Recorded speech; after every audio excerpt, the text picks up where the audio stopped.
Hey guys, this is Jirbie from Couchwasabi. Today we'll be talking about vaping for non-smokers. If you're curious about vaping or you just want to try a new hobby, please keep on watching. In vaping, you would have to choose if you're in it for the flavor or for the vapor. This would lead you to choose which mod and atty should you buy for your first vape. For me, I chose Snow Wolf Mini. This runs at 90 watts and I got this for about 3,000 pesos. But you do not have to buy as expensive as this. There are other mods that are cheaper, like the famous RX200, which is about 2,000 pesos.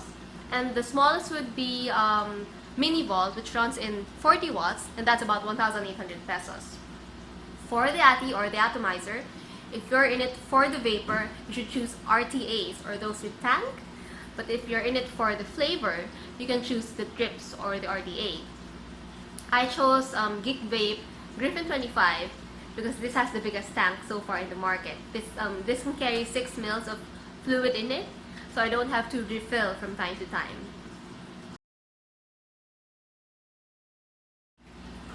So inside your RDAs or RTAs, there would be two important parts, the cotton and the coil or the metal part. For cotton, I would highly suggest for you to use organic Japanese cottons, such as these. These are from Muji, and this is the most common cotton sold in the Philippines. You can buy it like this for 100 pesos, that's about 10 sheets of cotton. Or you can buy the ones in the big pack, those would be about 400 pesos for 180 pads. You cannot really use those that are in the groceries because those are normally treated or bleached. For the wire, I think the most common is Canthal A1 wire. There are various thickness for this wire. There are also other types of metal wire like titanium or nickel, but for beginners, I would recommend the Canthal wires.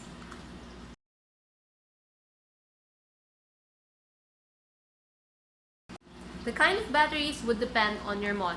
So for me, I got LG Choco, which is one of the most famous batteries for vaping here in the Philippines. I got this for about 400 pesos. Some would sell it at 350, but what's important is you get your batteries from a reputable store because, to be honest, these batteries are the cause of vaping casualty.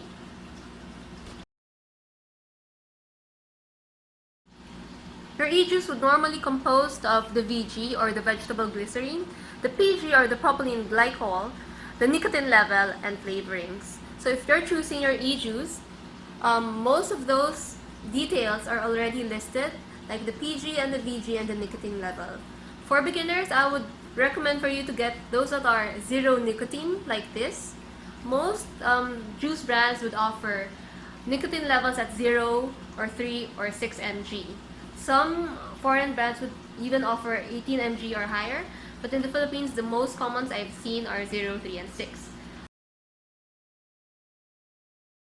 As beginners, I would highly recommend for you to choose e-juices that are at 0 nicotine level. Most local brands would normally have their label at 0, 3, 6, or 9 mg nicotine. And for the foreign brands, some would go as high as 18 or 24 mg nicotine. If you're curious how much I shelled out for my first vape, this model costs me about 6,000 pesos. This second one is an X-Cube Mini with a limitless RDTA plus atomizer. This is about 4,500.